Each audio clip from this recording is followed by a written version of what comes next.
Ini sudah luar biasa akomodasinya sekarang ini. Anak-anak pondok bisa kemana saja. Tapi ingat, saya perlu sarankan Pak, ada 198 pondok pesantren yang terafiliasi jaringan terorisme. Tapi jangan gegeran. Jumlah pesantren di Indonesia ini 28.800 pondok pesantren. Berarti hanya 0,7% yang terafiliasi jaringan terorisme. 99,3% pesantren di Indonesia masih setia NKRI. Cuman maksud saya jangan sembarangan. Kayak yang di Jati Agung, mondoknya gratis. Gara-gara gratis nggak bayar, orang tua kan begitu eman kalau bayar. Masukin ke sono. Ternyata diajarin dicekokinnya salah. Yang waras tidak boleh mengalah terhadap mereka para pencoleng-pencoleng agama yang menjadikan agama sebagai alat politik.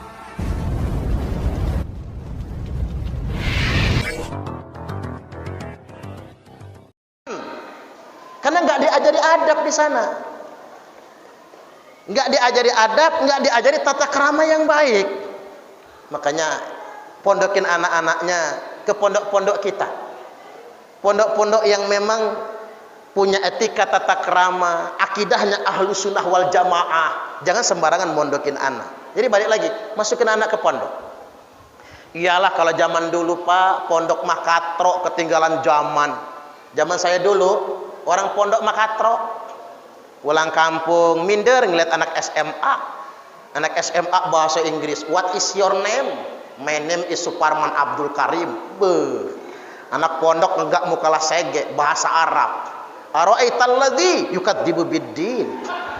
Fadzalikal ladzi yad'ul yatim wa la yahuddu 'ala ta'amil miskin. Woi, bahasa Arab juga itu. Itu mah zaman dulu. Zaman sekarang keren anak pondok. Sudah kesetaraan. Sesederhananya pondok ada kesetaraan sekarang. Anak pondok sarjana semua. Apalagi pondoknya hebat. Coba kita lihat Pak, di Jawa itu, Jawa sana ya. Anak-anak alumni pondok nggak disarankan lagi ke UIN, ada yang masuk UI, ada yang masuk UGM. Contoh sederhana, teman saya Pak, dosen Unila, doktor teknik sipil, nggak ada yang nyangka kalau dia pondok kan, anak kiai, hafal Quran 30 juz. Kalau ngajar ke kampus Unila, ngajar di kampus pakai celana jin, pakai baju kemeja, mahasiswanya nggak ada yang tahu kalau dia tuh kiai, kalau dia ustaz, hafal Quran 30 juz, bersanad mutasil sampai ke Rasulullah sallallahu alaihi wasallam. Akidahnya Ahlus Sunnah wal Jamaah, bukan Wahabi yang jelas ya. Mutasil, mantep ini Pak, hafal Quran 30 juz. Anaknya Kiai Ihya Ulumuddin pakai jalur alim, hafal Alfiyah Ibnu Malik, masuk Fakultas Kedokteran Unila. Anak teman saya Pak, hafal Quran 30 juz, masuk Fakultas Kedokteran Unila. Masuk Akmil, hafal Quran 30 juz, ada jalurnya. Masuk Akpol, ada jalurnya. Pesantren sekarang tak lagi ketinggalan zaman. Maka masukin anak ke pondok.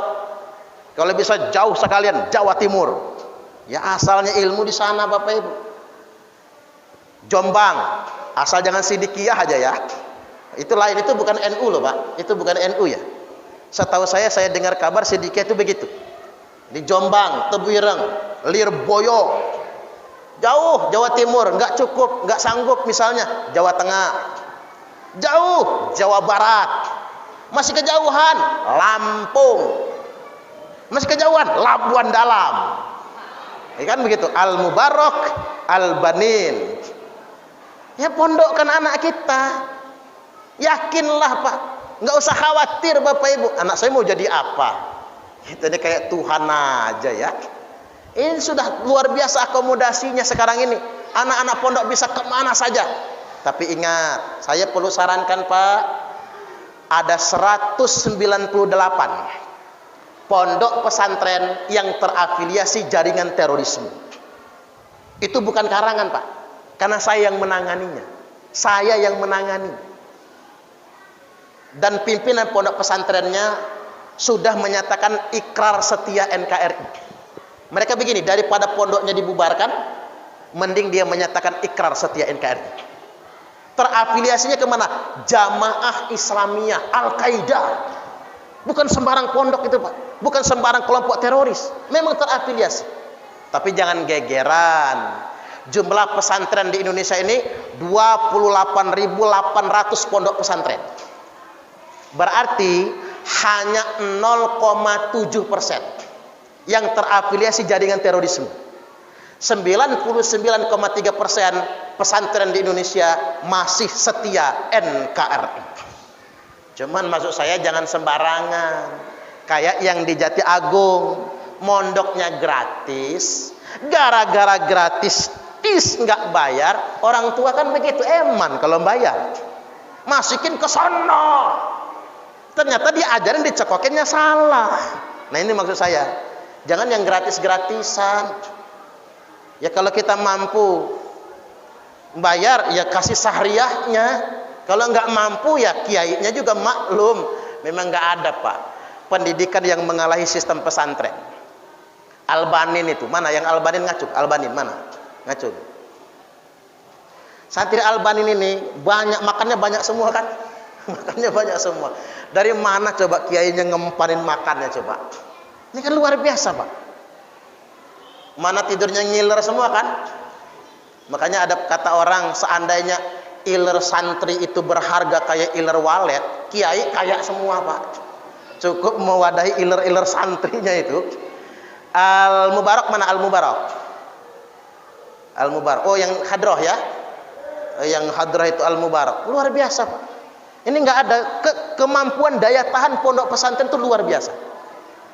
Saya menyelenggarakan pondok, itu santrinya kebetulan memang orang nggak mampu, yatim piatu, semuanya gratis. Tapi bukan panti asuhan, bukan. Pondok semuanya gratis. Ustadznya saya gaji semua, gaji UMR semua. Tapi ada saja rezekinya, Pak. Subhanallah. Jadi memang kalau buat anak mondok pasti ada saja rezekinya, Bapak Ibu. Cuman begini, jangan maksa. Kalau anak-anak nih nggak mau mondok, jangan dipaksa. Nggak jadi juga kalau dipaksa. Dibujuk iya, diiming-iming iya. Tapi kalau nggak mau juga begini, Bapak Ibu. Nah, nggak apa-apa kamu nggak mondok.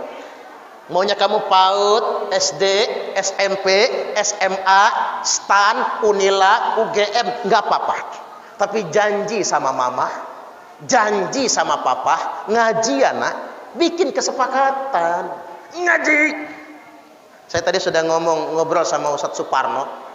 Kita carikanlah coba pengajar TPQ yang bisa istiqomah.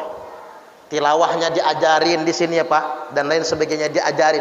Ajarkan anak, antar anak ke guru ngaji. Tapi jangan suruh berangkat dewe. Nah, itu di masjid udah ada TPQ, ngaji sono. Jangan begitu, ge. Pertama itu daftar, anterin dulu abi, umi, ustadz, ustadzah. Titip anak saya.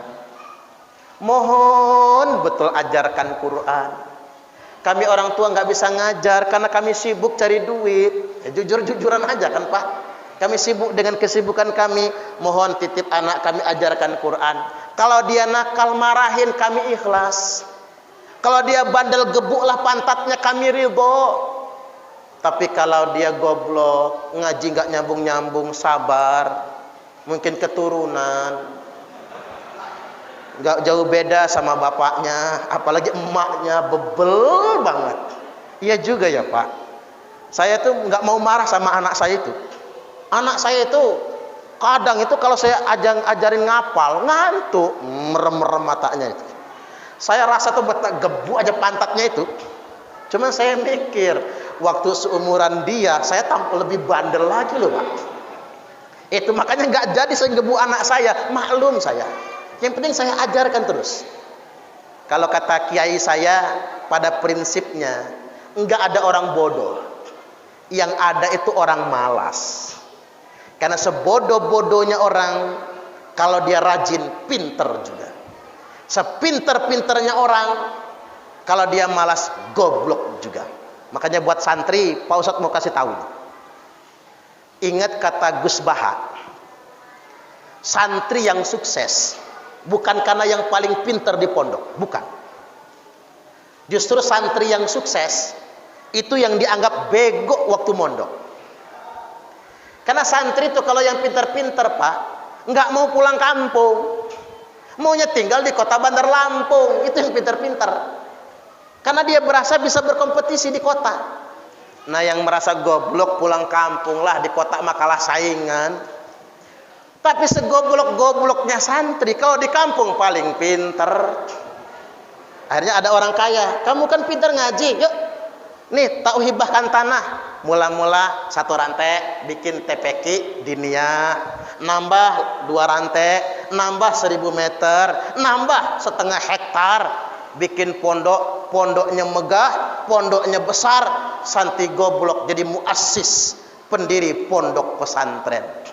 Nah, santri pintar tinggal di kota masih ngontrak. Ini betul, makanya nggak perlu kita merasa oh kok saya bodoh, nggak perlu. Terima apa saja apa adanya, nanti Allah yang mudahkan kehidupan kita.